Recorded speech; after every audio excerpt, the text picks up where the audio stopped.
कलकत्ता की आप लोगों की प्रगति देखकर बड़ा आनंद आया और मैं जानती हूँ कि इस शहर में अनेक लोग बड़े गहन साधक हैं। उनको अभी मालूम नहीं है कि ऐसा समय आ गया है जहाँ वो जिसे खोजते हैं उसे पा लें। आप लोगों को उनके तक पहुंचना चाहिए और ऐसे लोगों की खोजबीन रखनी चाहिए जो लोग सत्य को खोज रहे हैं। इसलिए आवश्यक है कि हम अपना विस्तार चारों तरफ करें, लेकिन उसी के साथ हमें अपनी भी शक्ति बढ़ानी चाहिए, अपना भी जीवन परिवर्तित करना चाहिए, अपने जीवन को भी एक अटूट ज्योति जैसे प्रज्वलित करना चाहिए, जिससे लोग देख करके पहचानेंगे कि ये कोई विशेष व्यक्ति है, इस व्यक्ति में कोई न कोई विशेष बात है। इतना ही नहीं, किंतु जब आप अपनी शक्ति का उपयोग करेंगे तो लोग यही समझेंगे कि ये लोग सिर्फ बातें नहीं करते हैं, किंतु जो कुछ कहते हैं वो कर भी सकते हैं। इस पर मैं ये कहूँगी कि ध्यान धारणा करना बहुत जरूरी है। कलकत्ता भी एक बड़ा व्यस्त शहर है और इस व्यस्तता में, इस शहर की व्यस्तता में मनुष्य जूझ जाता है, उसको समय कम मिलता है, ये भी बात सत्य है। किंतु ये जो समय हम अपने हाथ में घड़ी की तरह बांधे हैं, ये समय सिर्फ अपने उत्थान के लिए और अपने अंदर के प्रगति के लिए है।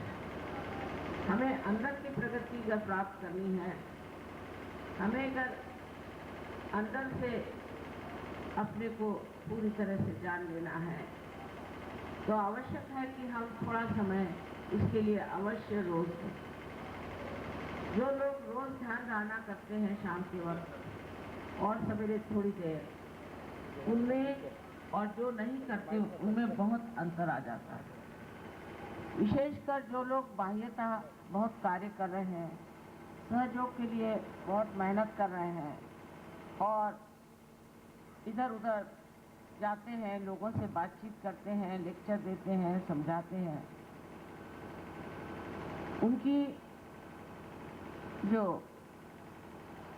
रूहानी शक्ति है, जो दैवी शक्ति है, वो धीरे धीरे कम होती जाती है। इसलिए और भी आवश्यक है कि ऐसे लोग ध्यान धारणा अवश्य करें और ध्यान धारणा करने के लिए कोई विशेष कार्यक्रम नहीं होता है। सोने से पहले आप थोड़ी देर ध्यान कर लें और सवेरे नहाने के बाद थोड़ी देर आप ध्यान कर लें, यही काफी है। लेकिन जब ध्यान होता है तो कैसे पहचाना जाएगा कि आपका ध्यान ठीक हुआ? ध्यान करते वक्त आपको निर्विचारिता पहले स्थापित करनी चाहिए। उस वक्त आपको ये नहीं यन्नेति इस तरह से अपने विचारों को वापस कर देना चाहिए। करते करते 2 श्वास लेने से, पहले श्वास लेने से आप देखेंगे कि आप में निर्विचारिता आ जाएगी। अर्थात फोटो वगैरह सामने रखना चाहिए और उसके सामने दीप जला के पैर पानी में रख के बैठना चाहिए। जिस वक्त निर्विचारिता आ जाए और दोनों हाथ में चैतन्य बहना शुरू हो, तो आप पैर पोंछ करके और फिर जमीन पर ध्यान में बैठ जाएं। ध्यान में बैठ करके और उसकी गहनता को आप जानें। फिर विचार आना शुरू हो जाए तो उसे फिर कहना कि ये नहीं, या क्षमा क्षमा। क्षमा शब्द बहुत जरूरी है। उस शब्द से भी आपके विचार की प्रगति हो सकती है, क्योंकि जब तक शांति नहीं रही तो आपकी अंदरूनी प्रगति किस प्रकार हो सकती है। जबकि समझ लीजिए भूजाल आ रहा हो, भूजाल में किसी वृक्ष की प्रगति नहीं हो सकती, तो उस वक्त मनुष्य जब एक विचारों के भूजाल में फंसा हुआ होता है, तब उसकी प्रगति होना असंभव है। इसलिए आवश्यक है कि वो उस वक्त अपने को शांत चित्त कर ले। उसके लिए भी एक दो मंत्र हैं, वो आप कह सकते हैं, इससे आपके अंदर शांति पहले प्रस्थापित हो। धीरे धीरे आपको आश्चर्य होगा कि ये सब प्रयास करने की जरूरत पड़ेगी नहीं। आप हठात एकदम ही निर्विचार हो जाएंगे, और निर्विचार हो करके और आप हठात इस चीज को प्राप्त कर लेंगे जिसे हम कहते हैं निर्विचारिता। वैसे भी चलते चलते रास्ते में ही कहीं सहज में आप एकदम निर्विचार हो जाएंगे। किसी बड़ी सुंदर सी वस्तु या कलात्मक वस्तु को देखते ही आप एकदम निर्विचार हो जाएंगे। धीरे धीरे ये आदत बढ़ती जाएगी और निर्विचारिता की अवधि जैसे जैसे बढ़ेगी, ऐसे ऐसे आपकी अंदरूनी प्रगति होती रहेगी। माने ये कि आप एक दालान में अपने आ गए, लेकिन और दालान में भी आपको जानना है और पहचानना है अपने को। इसलिए आवश्यक है कि आप ध्यान धारणा में गहन उतरें। उसकी पहचान ये है कि जब आप ध्यान धारणा से उठेंगे तो आपका मन नहीं चाहेगा कि उठें। थोड़ी देर आप फिर उसी ध्यान में लगे रहेंगे। आपको ऐसा लगेगा कि अभी बड़ा आनंद आ रहा है, थोड़ी देर बाद उठें। एकदम से आप नहीं उठ सकते। अगर ध्यान धारणा के बाद एकदम अगर आप अपना चित्त किसी और चीज की ओर ले जा सकते हो, जैसे खाना खाना है या सोना है या बाहर जाना है, कोई सी भी चीज, तो समझना चाहिए कि ध्यान नहीं लगा, क्योंकि ध्यान से छूटना जरा सा कठिन काम है। इस तरह से धीरे धीरे आपकी अंदर प्रवृत्ति होती रहेगी, और जब आप बाह्य में कार्य करेंगे तो आपको बड़ा आश्चर्य होगा कि आपकी शक्ति क्षीण नहीं होती, उल्टे बढ़ती जाती है। अब बहुत बार ऐसा भी देखा गया है, ऐसा देखा गया है कि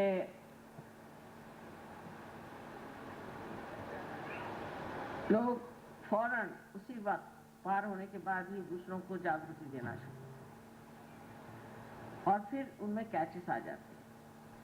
असल में कैचेस होते नहीं हैं, जैसे कि किसी बैरोमीटर में या किसी यंत्र में आप जान सकते हैं कि यहाँ धुआं निकल रहा है, कि यहाँ प्रकाश हो रहा है, उसी प्रकार आप भी अपने अंदर सब कुछ जान सकते हैं।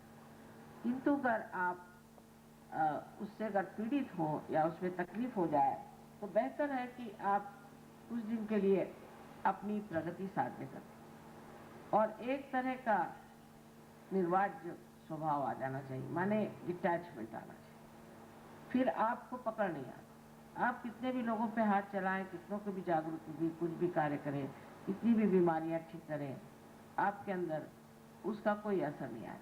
पर यह दशा आए बगैर ही अगर आप लोगों पर हाथ लगाने लगे तो बड़ी मुश्किल हो जाएगी। दूसरी बात यह है कि आप लोग पार हो गए और आपकी एक स्थिति आ गई, आप बहुत ऊंची स्थिति में आ गए, बड़ी कठिनाई से ये बात होती है। तो आपको ऐसे लोग मिलेंगे जो अभी अभी सहयोग में आए हैं। वो समझ लेना चाहिए कि अभी आए हैं और उन पर कोई भी आक्रामक बात नहीं करनी चाहिए। अपने प्रेम से, बड़े जतन से संभाल करके, हो सके तो कुछ खिलाने पिलाने की भी व्यवस्था करिए, जिससे वो लोग आपको इतना भयंकर न समझे, क्योंकि साधु संत लोग तो हाथ में डंडा ही लेके बैठते हैं। उस प्रकार नहीं होना चाहिए। होना चाहिए इस तरह से कि वो अपने को ये सोचें कि हम ऐसी स्थिति में आ गए जहाँ सब हमारे बिल्कुल भाई बहन आप इष्ट हैं, और उससे ही उन लोग जम सकते हैं। और अधिकतर मैंने देखा है कि एक आध दो आदमी ऐसे आ जाते हैं सहयोग में कि जो लोगों को बहुत ज़्यादा डिसिप्लिन सिखाए, यहाँ नहीं खड़े हो, वहाँ नहीं खड़े हो, ऐसा नहीं करने का, वैसा नहीं करने का। खास सहयोग में डिसिप्लिन कोई नहीं, क्योंकि आपकी आत्मा इतनी प्रकाशवान है कि उसके प्रकाश में धीरे धीरे आप स्वयं ही अपने को देखते हैं कि मुझ में ये बड़ा ईगो था और मैं इस तरह से करता था, मेरे में ये गलतियाँ थी, ये था, और धीरे धीरे आप अपने ऊपर हंसने लग जाते हैं। आप सोचते हैं कि अरे कितना पागल था मैं, क्या ये इतना बड़ा यहाँ आनंद का सागर पड़ा था, इसको छोड़ के मैं कहाँ फंसा हुआ। तो धीरे धीरे आपने जैसे अपनी प्रगति को प्राप्त किया, ऐसे वो लोग भी अपने प्रगति को प्राप्त धीरे धीरे कर लेंगे। लेकिन इससे कोई डिसिप्लिन आत्मा का क्या होगा? जब प्रकाश ही आ गया तो आप जानते हैं कि प्रकाश में किस तरह से चलना चाहिए, किस तरह से रहना चाहिए, किस तरह से समझना चाहिए। और यह प्रकाश आपके व्यवहार पर भी पड़ता है और दूसरों के व्यवहार पर। अधिक आप अपने को जैसे देखते हैं, जैसे कोई प्रतिबिंब सा होता है। आप देखते हैं मुझ में ये खराबी है, वो खराबी है, तो बेकार चीज़ें से फेंक देना चाहिए।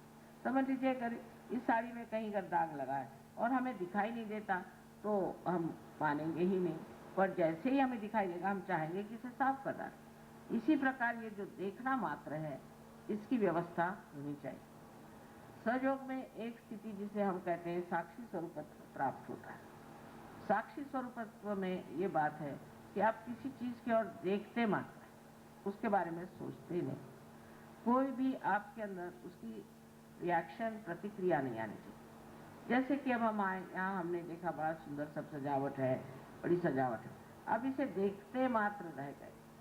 तो जिसने इसे बनाया, जिसने इसे सजाया, उसने जो अपना प्रेम और जो इसमें आनंद डाला है, वो पूरा निराकार आनंद जो कि साकार यहाँ हो गया, फिर से निराकार बन करके, और आपको ऐसा लगेगा कि जैसे कोई गंगा आपके सर से बह रही आनंद, एकदम उसे देखते ही आप प्लावित हो जाए।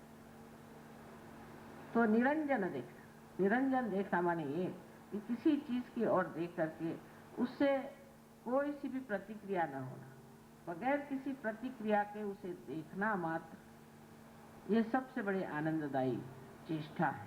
इससे बढ़ के और कोई आनंददायी चेष्टा नहीं कि आप में कोई भी उसके प्रति लालसा नहीं हो। अच्छा, जैसे समझ लीजिए अब एक यहाँ कारपेट बिछा है, बहुत अच्छा बिछा है, और हमारे इसके प्रति एक हम कोई क्रिया करें तो हम ये सोच सकते हैं कि भाई ये अगर मेरा है तो चिंता हो जाए कि कहीं जल न जाए, ये ना हो, वो ना हो।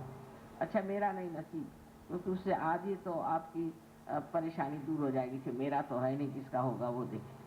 अच्छा, अब अगर दूसरे का है तो उसको देखने पर भी आपको लगेगा कि ये कितने का होगा, कितने का खरीदा होगा, इनके पास कहाँ से इतना पैसा आया, ये हुआ वो हुआ, ऐसी बातें भी आ सकती। और उससे आगे ऐसी भी बातें आ सकती कि अगर मैं लेना चाहूँ तो कहाँ से लूँगा, तो विचार ही आते रहेंगे। तो विचार पहाड़ के जैसे बीच में आ जाए तो इसका जो आनंद था, इसने बनाया, उसका आनंद तो आपको मिला ही। इसलिए निर्विचारिता में आने पे, जैसे कि कोई सरोवर एकदम शांत, उसमें एक भी लहर न हो, कोई लहर न हो, कोई तरंग न हो, ऐसे शांत अपना मन हो जाए, और उस शांत मन में, उस सरोवर में जितना उसके चारों तरफ बना हुआ निसर्ग, सुंदर निसर्ग है, जो कुछ भी सुंदरता है वो सारी उसमें पूरी की तरह पूरी की पूरी झांके, उसमें पूरी की पूरी प्रतिबिंबित हो और दिखाई दे, ऐसा ही आपका मन हो जाए।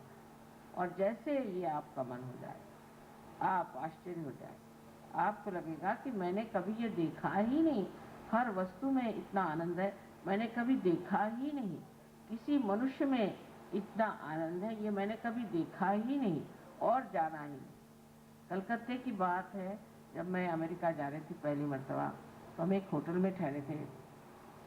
वहाँ पर एक महाशय आए मुझसे मिलने, और वो मेरे पैर पे गिर पड़े। उनके अंदर एकदम जागृति हो गई और बहुत जोरों में जागृति। तो जो लोग हमारे साथ आए थे दूसरे कमरे में थे, वो सब दौड़े दौड़े चले। मैंने कहा क्या हुआ?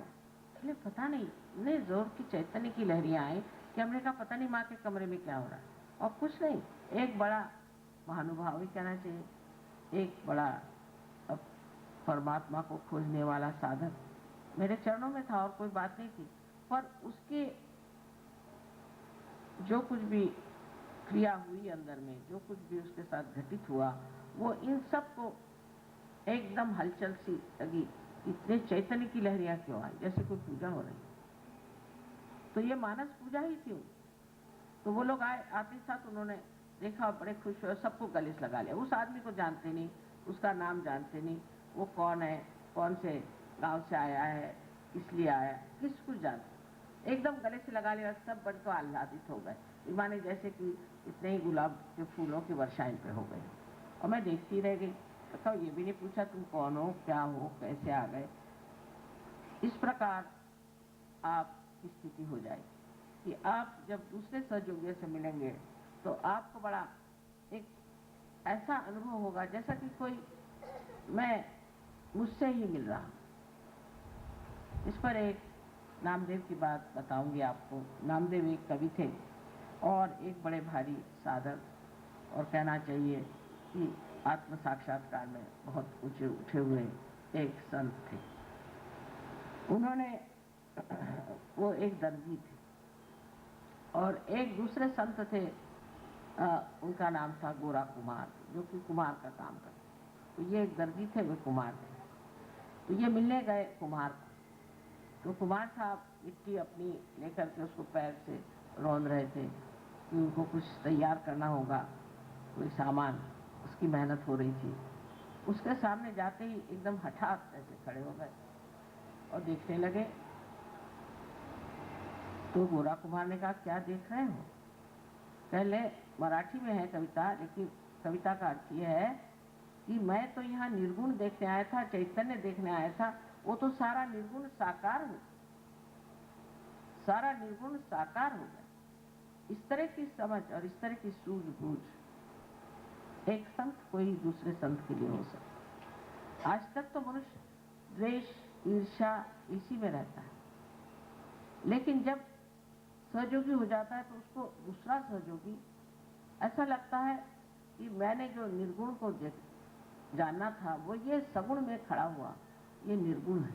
कितनी ऊंची पदवी उन्होंने गोरा कुमार को दी और वो पहली मर्तबा उनको मिले थे। इस प्रकार आपसी प्रेम जो है ये बड़ा सूक्ष्म, बड़ा गहन और बड़ा आनंददायी हो जाता है। कहीं कोई सहयोगी मिल जाए तो दिल बाग बाग हो जाता है, वाह ये तो सहयोगी है। इसी प्रकार एक और किस्सा है जहाँ की एक सहयोगिनी थी और वो कहीं पर गई थी बहुत दूर सिसिली में, और वो असल में रहने वाली थी स्विट्जरलैंड की, और वहाँ दूसरी सहयोगिनी गई थी एक इटली की। वहाँ बैठे बैठे उनमें एक आकर्षण सा हो गया, तो वो दूसरी उठ के आई। तो उसने कहा कि क्या आप आत्म साक्षात्कारी हैं? एकदम से पूछा, कोई किसी से पूछता नहीं। तो उसने कहा कि हाँ, क्या आपको श्री माता जी ने आत्म साक्षात्कार दिया? कहने हाँ, और मुझे भी। और दोनों खूब गले मिले और खूब रोना हुआ आपस में। और कहने देखो मैंने कितनी दूर से तुम्हें पहचाना। कहने मैंने भी तुम्हें पहचाना था। कहने कैसे पहचाना? कहने पता नहीं क्या अंदर से ही एकदम लगा कि तुम आत्म साक्षात्कारी हो और तुम सहयोगिनी हो, और मैं एकदम से तुम्हारे और देख रही थी और तुम खुद ही उठ के चली आई और इस तरह से। और फिर उन दोनों को कुछ समस्या थी क्योंकि दोनों अकेली उस जगह में थी, वो सारी समस्याएं ठीक हो। इसलिए ये जान लेना चाहिए कि हम एक बड़े ही सूक्ष्म और बड़े मजबूत धागे से बंधे हुए लोग हैं, और आपसी प्रेम इससे बढ़ के और आनंद की कोई चीज है ही नहीं। अब बहुत से लोगों में ये भी बात होती है कि मेरा लड़का, मेरी बहन, मेरा भाई, मेरा घर, ये जो ममत्व है ये भी काटता है। इस ममत्व को बिल्कुल ही कम कर देना चाहिए, बिल्कुल कम कर देना चाहिए, धीरे धीरे इसको कम करना चाहिए। तो आपको आश्चर्य होगा कि इसके छूटते ही आप में बहुत ही ज्यादा आनंद आ जाए। ये भावना ही टूट जाएगी कि मेरा कोई है। मेरे की भावना जो है ये अपने को आत्मा से दूर करता है। किस प्रकार मैं बताऊं? जैसे कि मैं कहूँ ये मेरी आँख, ये मेरा हाथ, ये मेरे पैर, ये मेरा है, पर मैं कौन? मैं तो आत्मा हूँ, और मैं का तो कुछ है ही नहीं। मैं जो है वो अपना अलग खड़ा हुआ है। ऐसा तो हम नहीं कहते कि ये मेरा आत्मा है। अगर ऐसा जब कोई कहे कि मेरा आत्मा है तो समझ लेना चाहिए कि वो सहयोगी नहीं। आत्मा अपनी जगह अकेला अछूता खड़ा हुआ है, इसका मेरा कोई नहीं है। इसका तो सिर्फ परमेश्वर से ही रिश्ता है, और आपसे भी जो रिश्ता है वो भी इस तरह से, जैसे कि एक पेड़ के अंदर बहती हुई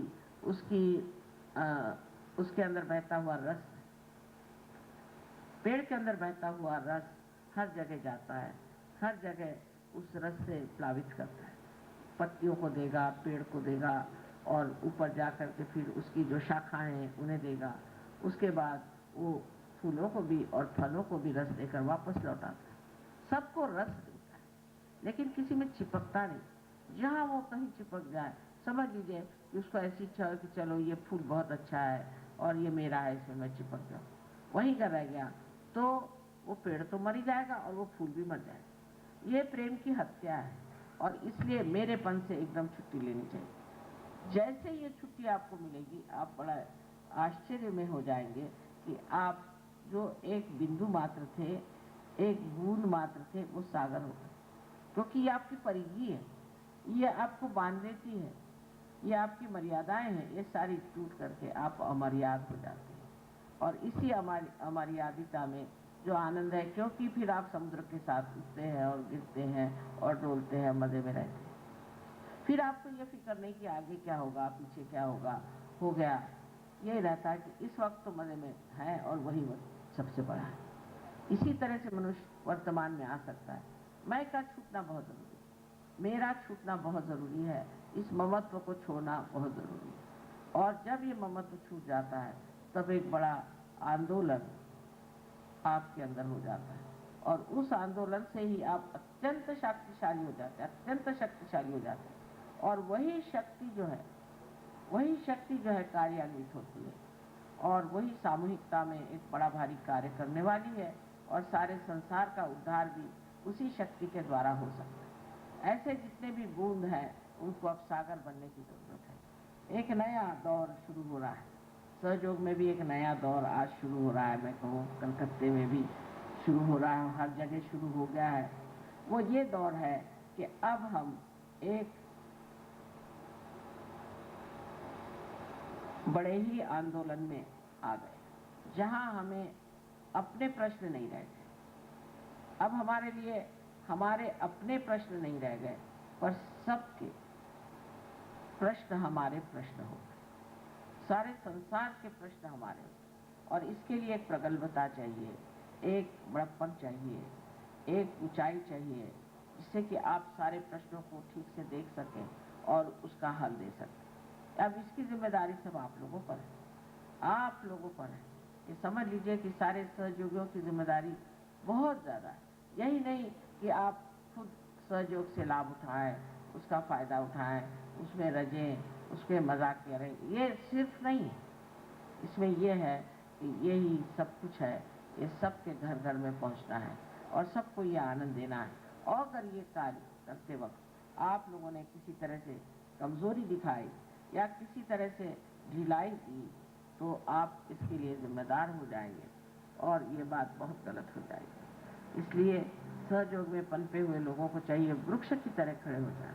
और मुझे आशा है कि अगले साल तक बहुत बड़ा कार्य यहाँ कलकत्ते में होने वाला है। मुझे सारे हिंदुस्तान में कलकत्ते से सबसे ज़्यादा आशा है। क्यों सो मैं बता नहीं सकती आज, लेकिन एक दिन ज़रूर बताऊंगी कि किस लिए मैं इस कलकत्ते को बहुत बड़ी भारी चीज़ समझती हूँ, और ये जानती हूँ कि इसी कलकत्ते में सारे हिंदुस्तान का मर्म फंसा हुआ है। इसलिए ज़रूरी है कि आप लोग खड़े हो जाएं और इस कलकत्ते की जो पार्श्वभूमि उसे समझते हुए आप आगे हो बढ़ें और अपनी प्रगति करें, औरों की प्रगति करें, और एक अपने व्यक्तित्व को विशाल बनाएं। जब भी आपके अंदर विचार है कि मेरा बेटा ऐसा है, मेरी बेटी ऐसी है, मेरा घर ऐसा है, कोई भी मेरा विचार है, उसको कहना तुम दूर रहो, अब मेरे व्यक्तित्व में बैठती है, मेरा व्यक्तित्व बहुत बड़ा है और इस व्यक्तित्व में ये सब चीज़ें बैठती नहीं, इसको छोड़ो, इसमें कुछ रखा है, और तभी आप वो विशाल हो जाएंगे। और ऐसे विशाल लोगों की इस नए आंदोलन में ज़रूरत है और इसकी तैयारियां पूरी होनी चाहिए। आशा है ये साल आप सबको बड़ा मुबारक हो और एक विशेष साल है ये, और इस साल में मैं चाहती हूँ कि इस कलकत्ते में ही बहुत से लोग सहयोग में आएंगे, उनको संभालिए, वो संभाल करके प्यार से, आदर से समझा करके। कभी कभी आक्रामक होते हैं, कभी कभी गलत बातें भी कहते हैं। एक तो यहाँ हर एक आदमी दीक्षित है, ये बड़ा प्रश्न है कि सब दीक्षित हैं, किसी न किसी जाल में फंसे। रशिया में सबसे अच्छी बात ये थी कि ना उनको धर्म, ना उनको कोई गुरु, ना उनके कोई दीक्षित, नहीं कुछ नहीं, सब एकदम जिसको कहते हैं कि क्लीन प्लेट होती है, उस तरह के लोग थे, तो बहुत आसान था सबको पार करा। यहाँ तो ये कि मैं इस धर्म का हूँ, मैं उस धर्म का हूँ, मैं इस गुरु का हूँ, मैं उस गुरु का हूँ, आप अपने नहीं, और इसलिए बहुत समझा बुझा के बात करनी चाहिए। फिर यहाँ और भी बीमारियाँ बहुत सारी, दर्शन, गुरु के दर्शन करने जाना। गुरु दर्शन की बात तो मेरे समझ में नहीं आती है। गुरु का काम दर्शन देना नहीं, उसके लिए तो अवतरण वगैरह है, अपनी मंदिरों में जाके दर्शन करें। गुरु का काम है बोध, बोध कर, लोगों में जागृति कर। जब तक वो कोई ज्ञान ही नहीं देते तो वो गुरु कैसे बने? गुरु का मतलब है ज्ञान देने वाले। जो ज्ञान नहीं देते, ऐसे कि दर्शन, उसने मुझे दीक्षित कर दिया, उसने मुझे दीक्षित कर दिया। यहाँ तो सभी दीक्षित लोग हैं और कोई ज्ञान नहीं दिया। ज्ञान माने आपके नसों में आप जाने कि ये चैतन्य क्या है। ये जब तक नहीं दिया तब तक इस उस चीज़ में फंस जाना भी एक तरह से अपने को नष्ट करना। आप लोग सब बहुत बड़े साधक थे और आपने प्राप्त कर लिया, और इसी प्रकार अनेक लोगों को भी आप इसका वरदान दें और उनको सुखी करें। हमारे अंदर जो कुछ भी त्रुटियां हैं वो हमारी अपनी है, वैयक्तिक भी है, व्यष्टि में भी, समष्टि में भी है, सामूहिक में भी सबकी कुछ कमियां हैं। उन सब कमियों को देखना चाहिए। और बड़ा आश्चर्य मुझे होता है कि सहयोग में आने के बाद अगर कोई ईसाई होगा तो ईसाई धर्म के सब बताएगा क्या क्या गड़बड़ है ईसाई धर्म में, बहुत हंसेगा। अरे भाई, इस ईसाई धर्म में तो हमने ये किया, हमने वो किया, इतने धंधे किए, कुछ फ़ायदा नहीं, इतना रुपया दिया पोप को, इतना ये किया, कुछ हमको फ़ायदा नहीं हुआ, और ऐसे ही सब पागल चले जा रहे हैं ईसाई धर्म के पीछे। फिर अगर आप मुसलमान से पूछिए तो वो भी बताया। कल ही एक मुसलमान साहब थे, ईरान से आए थे, तो वो बता रहा था तमाशे सारे कि मुसलमानों ने क्या क्या तमाशे करे हुए हैं और कितनी आफतें करी हैं, इसका कोई फ़ायदा नहीं, हज पे गए, ये किया वो किया, सब कमर्शलाइज्ड है। फिर आप किसी हिंदू से पूछिए तो वो भी यही बताएगा कि अरे मंदिरों में गए, कहीं हिमालय में गए, कहाँ कहाँ घूमे, इतना फिरे, कुछ नहीं मिला। ऐसे जैनियों से पूछे तो वो बताएंगे, हर एक आदमी से पूछे तो बताएगा कि भाई इतने चक्कर काटे किसी काम के नहीं। तो ये क्या मतलब है माँ? तो ये है कि ये मनुष्य ने बनाए हुए धर्म है। जो बड़े बड़े हो गए लोग जिन्होंने ये धर्म बनाए थे वो नहीं रह गए। अब आप लोगों को जो धर्म बनाना है वो असलियत का धर्म है, उसमें नकलियत बिल्कुल नहीं होनी चाहिए। कोई नहीं, मनुष्य ने अगर धर्म बना लिया तो गलत होना ही हुआ, क्योंकि मनुष्य को अभी परमात्मा का संबंध ही नहीं हुआ। तो उन्होंने इन अच्छे भले धर्मों को ही गलत रास्ते पर डाल। लेकिन अब आप लोगों को जो धर्म बनाना है, जो विश्व धर्म बनाना है, उस धर्म में किसी भी तरह की ऐसी मनुष्य की जो गलतियां वो नहीं आनी चाहिए, क्योंकि ये दैवी है और आप लोग ने आत्म साक्षात्कार प्राप्त किया। तो ईमानदारी के साथ इसको ऐसा बनाना चाहिए कि जो शुद्ध, बिल्कुल शुद्ध धर्म होना चाहिए, और अंदरूनी धर्म हो, बाह्याचार नहीं हो, उसमें कोई ऐसी बातें ना हो। तो इसी प्रकार हर आदमी जब देखेगा कि हमने इसमें जो पाया है ये सत्य पाया, और फिर सबसे बड़ी कमाल ये हो जाएगी कि आप जानेंगे कि जिस धर्म को हम कहते थे हम इस धर्म के, उस धर्म का सत्य तो हमने यही पाया और उसमें नहीं पाया, वो मनुष्य का बनाया था। और ये जो है हमारे अंदर जागृत हो गया ये धर्म। क्योंकि एक बात है, आप किसी भी धर्म का पालन करें, बाह्य के मनुष्य के बनाए हुए किसी भी धर्म का पालन करें, आप कोई सा भी पाप कर सकते हैं, कोई बंधन नहीं। आप किसी का भी मर्डर कर सकते हैं, चोरी कर सकते हैं, आप किसी का सत्यानाश कर सकते हैं, किसी का घर लूट सकते हैं, चाहे जो चाहे पाप कर्म आप कर सकते हैं। लेकिन सहयोग में आने के बाद आप वाकई में धार्मिक ही हो जाते हैं, क्योंकि आप कर ही नहीं, आप सबका भला ही कर सकते, किसी का बुरा नहीं। मतलब धर्म आपके अंदर जागरूक होगा। पर जो लोग नए आते हैं उनके साथ चर्चा करते वक्त बहुत संभल के बात करना, क्योंकि हो सकता है कि उनको इसमें महसूस हो कि उनके ऊपर आक्रमण हो रहा है। तो इसको बहुत संभाल करके उनको समझाना है कि धर्म हमारे अंदर जागरूक होना चाहिए। जब तक हमारे अंदर जागरूक नहीं होगा तब तक इन्होंने जो कहा हुआ है वो हमारे अंदर कैसे, जैसे यीशु मसीह ने कुछ कहा वो जब तक हमारे अंदर नहीं आया। यीशु मसीह ने कहा कि thou shalt not have adulterous eyes, तुम्हारी आंख निरंजन होनी चाहिए। कितने ईसाइयों की नाक निरंजन है, किसी की नहीं। इसी प्रकार हर एक बड़े महानुभावों ने ऐसी बड़ी बड़ी बातें कही, लेकिन वो सब होता ही नहीं, उससे उल्टे ही बात हो रही। इसका मतलब यह है कि कोई ना कोई गलत रास्ता पकड़ गए, लेकिन किसी को कुछ कहने की बात नहीं, सारे समझते हुए, उसको जानते हुए धीरे धीरे, क्योंकि ये अंधेरे से प्रकाश में आ रहे हैं। जो अंधेरे में खड़े हैं उनसे कोई सी बात कहने से वो मानने वाले नहीं, इसीलिए धीरे धीरे समझाते हुए उनको अनुभव पहले दे दो। अनुभव देते हुए उन्हें इस गलत फहमी से निकाल लेना और ला करके और उनको वाकई में धर्म में स्थित करना पड़े। धर्म धारयति सा धर्म, धर्म की जो धारणा है वो उनके अंदर होना चाहिए। जब तक वो धारणा नहीं होती, सिर्फ बाह्य से धर्म कर्म होते रहते हैं, तो एक बिल्कुल बेकार अपनी शक्ति को व्यय करना है, बेकार, उसका कोई अर्थ नहीं है। और इसीलिए बहुत से लोग कहते हैं कि ये धर्म वर्म सब पाखंड है, भगवान सब झूठ है। सो बात नहीं, सब सत्य है, लेकिन सत्य के मार्ग पे चलने वालों को ही वो मिल सकता है। और जो जो जिस जगह से भी आ जाए उन सबको स्वीकार करना चाहिए, क्योंकि इनमें से बहुत से लोग ऐसे हैं कि वाकई वो सत्य को खोज रहे हैं। हालांकि वो सोचते हैं कि यही ठीक है, पर वो अंदर से जानते हैं इससे भी परे कोई चीज़ है जिससे प्रकाश मिलने वाला है।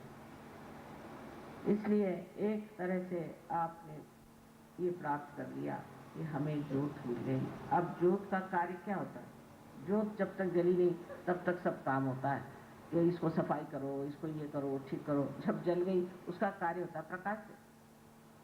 तो अब आपका कार्य क्या है कि सबको आप प्रकाश दें।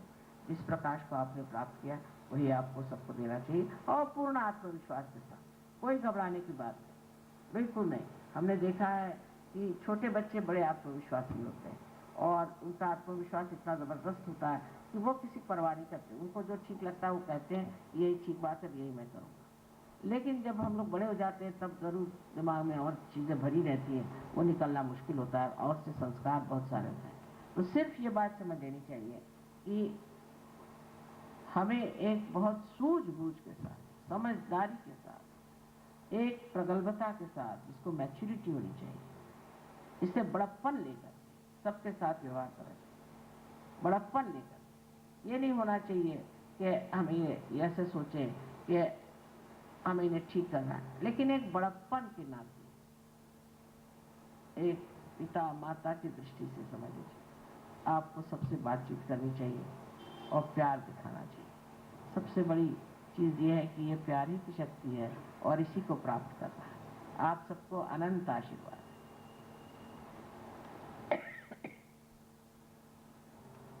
आदिशक्ति की पूजा, आज तक आदिशक्ति की पूजा हुई नहीं, तो कलकत्ते में सोच रहे हैं कि आज आदिशक्ति की पूजा की जाए।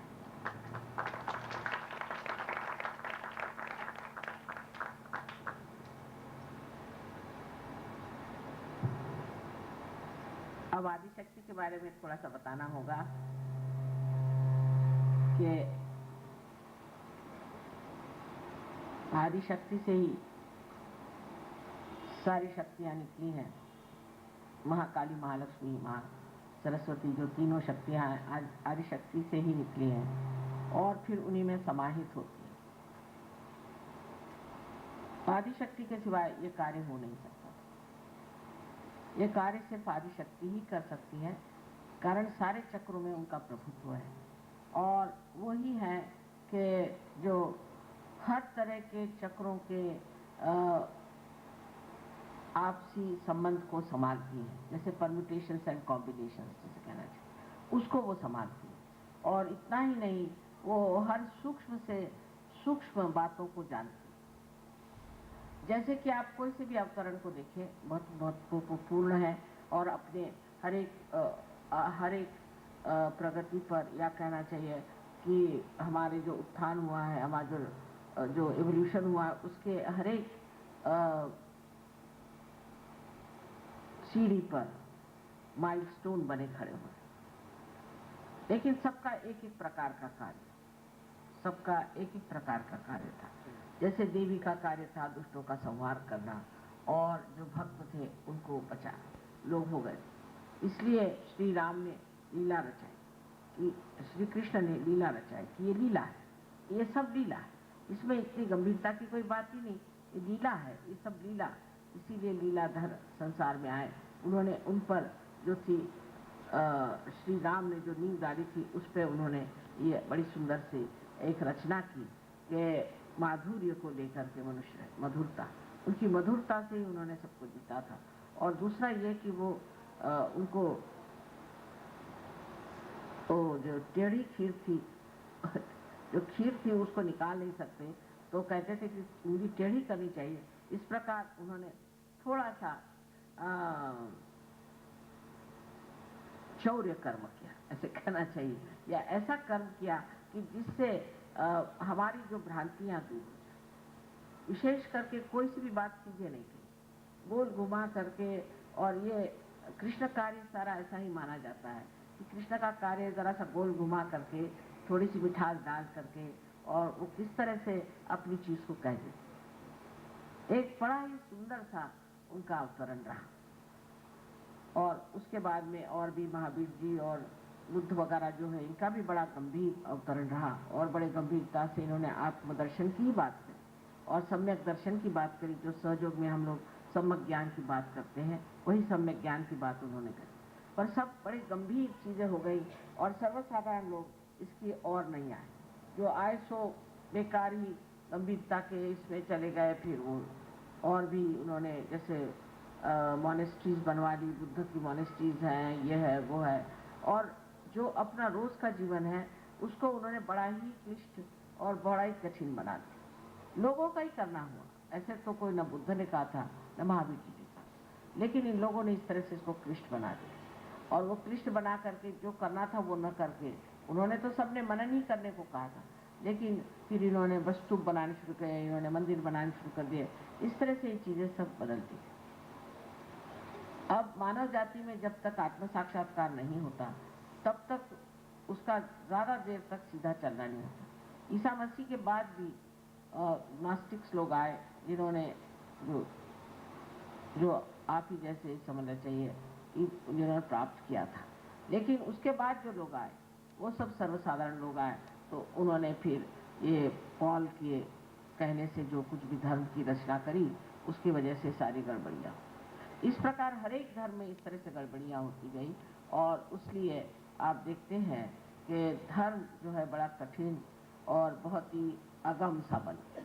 और लोग सोचने लगे कि इससे अच्छा ये है कि बस आप भजन गाओ या कुछ गाना करो, मंदिर में जाके दर्शन करो, यही सब कुछ है, इससे आगे कुछ होने वाला नहीं। और यहाँ तक कि आजकल के आधुनिक काल के बहुत से लोगों ने भी कुंडलिनी के बारे में गलत सलत लिख दिया। अब प्रश्न ये था कि मनुष्य को इस तरह से ये बताया जाए कि परमात्मा है और सत्य है, वो आत्मा स्वरूप है। इसलिए फिर आदिशक्ति का अवतरण जरूरी है। आदिशक्ति ही ये कार्य कर सकती है, क्योंकि वो सारे चक्रों को जानती है, सारे चक्रों का कार्य जानती है, और वो मानव जाति में आकर मानव जाति जैसे ही बन करके उसको मानवीय अवतरण लेना, इससे वो समझे कि इनके अंदर क्या क्या दोष है, और फिर वो दोष निकालने के लिए क्या करना चाहिए। कुंडलिनी का जागरण इन दोषों के रहते हुए भी कैसे हो जाए, कैसे ब्रह्म नाड़ी में से ही कुंडलिनी को जागृत कर दी जाए, जिससे मनुष्य इसको प्राप्त करने पहले इसको थोड़े से अंधुक से थोड़े प्रकाश में देखे, देखते देखते स्वयं ही समझ जाए, फिर उसको अपने ही और दृष्टि करके देख करके वो उसको ये शक्ति आ जाए कि वो उसे ठीक कर। ये कार्य ऐसा था कि इसमें सभी देवी देवताओं का, सभी अवतरणों का और सभी महान पुरुषों का, सबका ही आना जरूरी था। उसी शरीर में धारणा कर करके और संसार में अवतरण आना जरूरी, और इसीलिए यह अवतरण हुआ है कि सारे संसार का उत्थान होना है। जिस परमात्मा ने ये सृष्टि बनाई है, इसने ये सारा संसार रचा है, वो कभी नहीं चाहेंगे कि ये संसार मनुष्य के हाथों बर्बाद हो जाए। और इसलिए ये कार्य अत्यंत विशाल है। इसमें ये नहीं कि हम कहें कि अच्छा चलो सुदर्शन चक्र लेके सबकी गर्दनें काटते फिरो, या ये नहीं हो सकता कि आप क्रॉस पे चढ़ जाएं, या ये नहीं हो सकता कि हम मनन पे बातें करके चले जाएं। इस पर मनुष्य को घड़ना होगा, बनाना होगा, काफ़ी मेहनत का काम है। और ये सिर्फ माँ ही कर सकती, माँ की ही शक्ति है जो इसे कर सकती। और उसमें वो अगर प्यार और वो अगर सहनशीलता और वो सूझबूझ न हो तो वो कर ही नहीं सकती। इसलिए इस अवतरण की बड़ी महत्ता है। और आज ऐसा कुछ मौका आया कि पूर्णिमा का दिन है, और इसलिए बेहतर है कि आप आज आदिशक्ति का ही वर्ण करें। और इसको पाने पर फिर और कुछ कहने की तो बात ही नहीं है, फिर सब कुछ हो ही जाता है। क्योंकि आप जानते हैं कि आदिशक्ति की जो महामाया स्वरूपिणी प्रकृति है, उसमें एक बड़ा भारी कारण कि अगर वो महामाया न हो तो आप उसको कभी जान ही नहीं सकते। वास्तविक में ऐसा है कि जब तक महामाया स्वरूप है तभी तक आप मेरे नज़दीक आ सकते हैं, नहीं तो आ नहीं सकते। आप उससे भाग कर हो जाए। आप सोचेंगे कि ये तो शक्ति, इसके पास कैसे जाए, इनके पैर कैसे छुए, इनसे बात कैसे करें। तो ये महामाया स्वरूप लेने से ही ये चीज़ बहुत सौम्य हो गई है। और इस सौम्यता के कारण ही आज हम लोग सब एक हो गए हैं। और ये भी बहुत ज़रूरी था, इस महामाया स्वरूप में ही हम रहें और आप लोग इसे प्राप्त करते रहें और खो न जाए। क्योंकि जिन्होंने प्राप्त किया वो समुद्र में खो गए। जैसे कि कबीर ने कहा, जब मस्त हुए फिर क्या बोले, सो खोने की बात नहीं, आप सबको जागरूक रहना है और सबको देना है। मैं आपको खोने ही नहीं दूंगी। इस आनंद में पूरी तरह से विभोर होकर कोई नहीं खो सकता। इस आनंद को बांटे बगैर आपको चैन ही नहीं आने दूंगी। इस तरह की चीज़ होगी तभी आप लोग समझेंगे कि आपको क्या कार्य करना है। तो आपका भी कार्य साधु संतों से एक तरह से अधिक है कि साधु संतों ने किसी को रियलाइजेशन नहीं दिया था। हाँ, उनको उपदेश दिए, उनको समझाया। आपका कार्य है कि आप सबको रियलाइजेशन दें और उनको आत्म साक्षात्कारी बनाएं और सारे संसार का इस तरह से आप उत्थान प्राप्त करें। मैंने बहुत महत्वपूर्ण और दिव्य कार्य है। और इस कार्य के लिए आदिशक्ति का आना जरूरी था और उस आदिशक्ति के आगमन से ये कार्य शुरू हो गया है और बहुत अच्छे से हो रहा है। आशा है आप लोग इसे समझने की कोशिश करेंगे। और बहुत से आप फोटो, ऐसे ऐसे फोटो आ रहे हैं तो आपको हम भेज देंगे। मेरे पूरे सहस्त्रार का भी पूरा कमल, उसका फोटो आ गया है, वो भी आप लोगों के पास आ जाएगा, उसे देखिए। पर ये जो दूसरे लोग हैं इनको दिखाना नहीं चाहिए, क्योंकि उनको विश्वास ही नहीं होगा, वो उसमें भी नीक मेक निकालेंगे। आप लोग जरूर इसे देखिए और समझिए कि ये भी कार्य जो हो रहा है, ये परम चैतन्य पूरी तरह से न जाने कितने तरह के फोटो बनाएंगे। और एक साधारण कैमरा, इसमें की कोई विशेष शक्ति नहीं है, उससे ये इस तरह के फोटो आ रहे हैं। और अगर इतना प्रकाश मेरे सर में दिखाई है तो वो किसी को दिखाई क्यों नहीं देता, सिर्फ वो कैमरा में क्यों आता, ये भी समझने की बात है। आप लोगों के लिए तो मैं महामाया ही हूँ, पर कैमरा के लिए शायद नहीं। वो लोग मुझे पहचानते हैं, कैमरा के अंदर की जो अणु रेणु है वो मुझे जानते हैं, तो वो बराबर चीज़ को पकड़े हुए हैं। आपको यही कहना है कि आपको परमात्मा ने स्वतंत्रता दी है। इस जड़ वस्तुओं को स्वतंत्रता नहीं, वो तो परमात्मा की ही आज्ञा से चलते हैं। और पशुओं को भी नहीं है, वो भी उन्हीं की आज्ञा में रहते हैं, लेकिन आपको स्वतंत्रता दी। उस स्वतंत्रता में किसी भी तरह की बाधा ना आए, इसीलिए महामाया स्वरूप है। इससे आपको कोई प्रॉब्लम ना हो। आपकी स्वतंत्रता में ये न लगे कि ये कौन होती है, ये कौन है। तो आप ही जैसे हम हैं, बिल्कुल हर तरह से। और पूरी तरह से आप देखिएगा कि हमें कोई ऐसी विशेष बात आप नहीं पाइएगा। सर्वसाधारण आप ही लोगों जैसे हमारा सारा व्यवहार है। और आज के दिन बड़ा अच्छा है कि आज आदिशक्ति का ही हमने आचरण किया है और आशा है कि आज की पूजा आप लोगों को संपन्न हो।